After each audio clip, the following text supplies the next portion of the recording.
Thank you for this beautiful music. Merci de cette belle musique. Le président Monson a demandé que je sois le premier orateur. Après mon discours, nous entendrons Henry B. Eyring, premier conseiller dans la première présidence. Quelle période merveilleuse et joyeuse de l'année. Je me réjouis toujours d'être ici le premier dimanche de décembre lorsque nous avons l'occasion d'entendre de la musique magnifique et d'écouter des discours qui nous amènent dans une nouvelle période bénie de Noël. Nous nous faisons à nouveau une joie d'entendre le prophète de Dieu, notre bien-aimé président Monson. Noël a toujours été pour moi une période spéciale. Lorsque j'étais très jeune, j'habitais en Tchécoslovaquie, où les riches traditions centenaires de Noël étaient partout autour de nous. Bien que de nombreuses années aient passé, je continue de repenser à ces jours-là avec une tendresse qui me laisse de profonds sentiments de reconnaissance et de joie. Une année, lorsque j'avais peut-être 4 ans, j'étais dans la pièce où nous avions notre sapin de Noël. Il était orné de belles décorations scintillantes. Des guirlandes de Noël argentées, disposées sur ses branches, reflétaient la lumière de vraies bougies en cire qui vacillaient tout autour de moi. Il y avait une fenêtre près de là qui donnait sur la rue. Ces rideaux scintillaient dans la lumière, ajoutant un certain mystère et une certaine magie à ce tableau. J'ai fait 2 découvertes mémorables ce jour-là. La première, c'est que si je tenais une bougie allumée derrière les rideaux, la lumière miroitait merveilleusement à travers le tissu délicat, le transformant en quelque chose de sublime et de fascinant. La deuxième chose que j'ai découverte, c'est que les rideaux sont inflammables. Comme vous le devinez sans doute, la flamme de la bougie a enflammé le tissu des rideaux et s'est propagée rapidement, menaçant les murs et le plafond de notre appartement. J'ai hurlé de peur. Mes parents sont arrivés de notre pièce en courant et ont rapidement arraché les rideaux et piétiné les flammes, évitant ce qui aurait pu être une terrible tragédie. Une fois le danger écarté, les restes brûlés de ce qui avait été un magnifique parement de fenêtre jonchaient le sol. La fenêtre maintenant nue se dressait derrière moi, froide et me condamnant. Je me tenais timidement debout devant ma mère et mon père, sans explication ni excuse. Je savais, avec toute la certitude d'un garçon de 4 ans, que j'avais gâché Noël. Près de 70 années ont passé depuis ce jour catastrophique et j'ai appris certaines choses importantes de cette unique expérience de pyromane.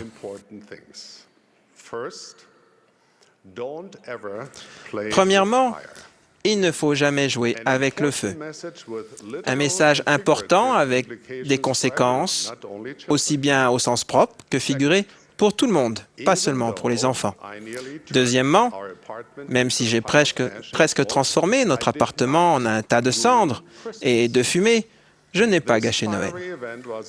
Cet événement ardent a bien sûr été une expérience effrayante. Je suis sûr que ma mère et mon père ont été stupéfaits et consternés que j'ai fait une chose si stupide. Mais en fin de compte, cela n'a ni diminué l'amour que nous avions dans notre famille, ni détruit le miracle de la période de Noël. À cette époque, on racontait souvent aux enfants allemands cette coutume qu'à Noël, les garçons et les filles bien élevés recevraient des cadeaux et des friandises, alors que ceux qui s'étaient mal conduits seraient punis et recevraient 10 routes, une verge en bouleau. Selon la plupart des principes, mettre le feu au rideau du salon est considéré comme une mauvaise conduite. Si bien que le moment de ma terrible faute n'aurait pas pu être pire. Mais je n'ai pas reçu, dit Ruth. Les souvenirs de ce Noël et de tous les autres de mon enfance me sont chers et précieux. Le fait de savoir que ma famille m'aimait toujours a été une merveilleuse bénédiction et une grande leçon. Quand j'y repense, ma peur d'avoir gâché Noël venait d'une compréhension incomplète de ce qu'est vraiment Noël. Et j'ai remarqué que les enfants de 4 ans ne sont pas les seuls à faire cette erreur. Il semble parfois que nos efforts pour avoir une période de Noël parfaite sont comme un jeu de Jenga.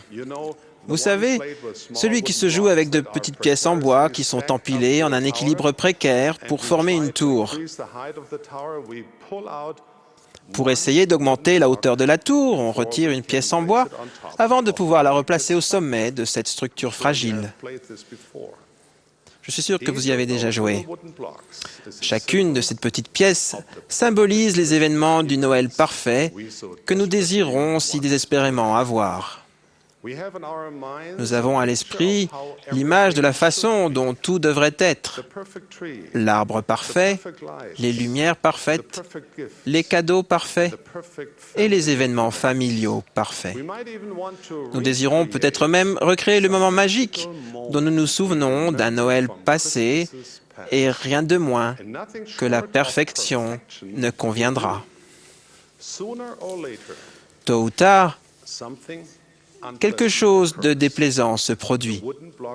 Les pièces en bois tombent, les rideaux prennent feu, la dinde est brûlée, le pull n'est pas de la bonne taille, les jouets n'ont pas de piles, les enfants se disputent, la tension monte, et l'image parfaite de Noël que nous avons imaginée, la magie que nous avons voulu créer, se brise autour de nous.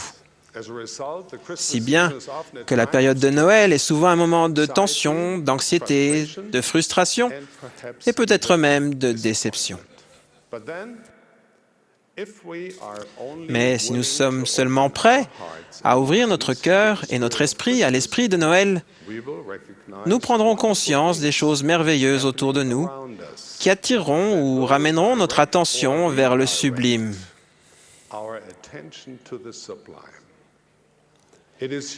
C'est généralement une petite chose.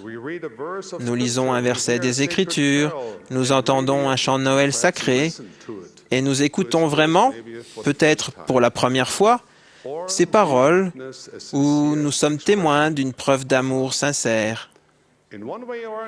D'une façon ou d'une autre, l'Esprit touche notre cœur et nous voyons que Noël lui-même est bien plus robuste et durable que les nombreuses petites choses de la vie que nous utilisons trop souvent pour le parer.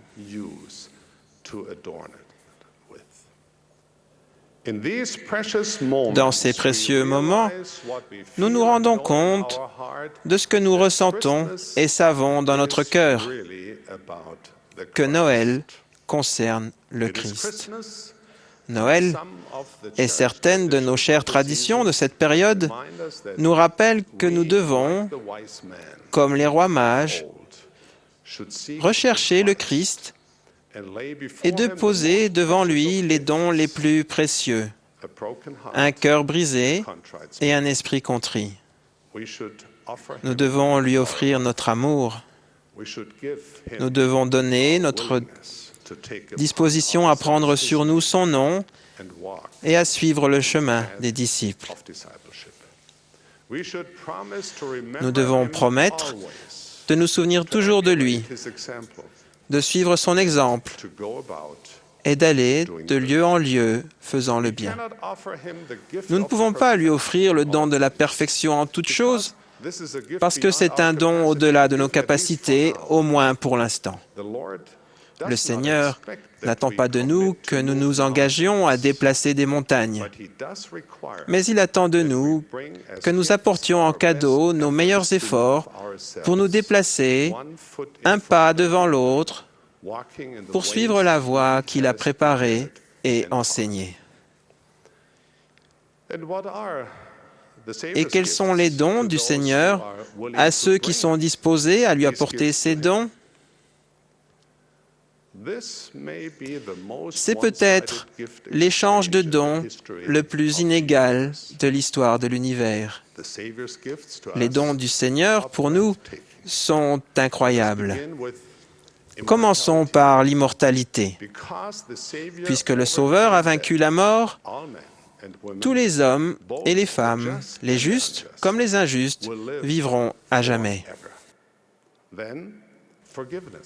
Puis le pardon, même si nos péchés et nos imperfections sont comme le cramoisi, ils peuvent devenir blancs comme la neige grâce à lui. Il est notre Sauveur. Et pour finir, la vie éternelle, le plus grand de tous les dons. Grâce à l'expiation, non seulement une longévité infinie nous est garantie, mais le Christ nous offre aussi la possibilité d'une qualité de vie inimaginable. Certains de ces dons divins sont réservés pour ce jour à venir glorieux lorsque nous retournerons en sa présence. Mais il nous offre de nombreux dons et sa grâce tous les jours. Il promet d'être avec nous, de venir à nous quand nous avons besoin de réconfort, de nous relever quand nous trébuchons, de nous porter si nécessaire, et de pleurer, rire et se réjouir avec nous. Il propose chaque jour de nous prendre par la main et de nous aider à transformer une vie ordinaire en des expériences spirituelles extraordinaires. Bien sûr, nous n'avons pas besoin des fêtes ni des traditions de Noël pour nous souvenir du Sauveur, Jésus-Christ. Mais les célébrations de Noël peuvent nous aider à nous souvenir de lui. La période bénie de Noël peut être l'occasion de nous réengager à garder allumée chaque jour en notre cœur la flamme de l'Esprit et la gloire du Fils de Dieu tout au long de l'année. C'est un moment merveilleux de l'année. Il n'est peut-être pas parfait, mais si Noël peut diriger notre cœur vers notre Sauveur, nous pouvons nous réjouir même dans les imperfections de cette période. Frères et sœurs, chers amis, puissions-nous toujours nous souvenir d'apporter des cadeaux à celui qui s'est entièrement donné à nous. Puissions-nous toujours nous souvenir et être reconnaissants que dans la naissance de cet enfant, l'univers s'est réjoui. Et puisse chaque période de Noël nous rappeler d'élever notre voix et d'emplir notre cœur de joie et de reconnaissance pour la venue du Christ roi. Le Christ est vivant. Il existe réellement. Il est notre Rédempteur à Noël et à jamais. J'en rends le témoignage solennel. Je vous quitte avec une bénédiction d'amour et mes souhaits les plus chaleureux pour une période de Noël édifiante. Au nom sacré de Jésus-Christ. Amen.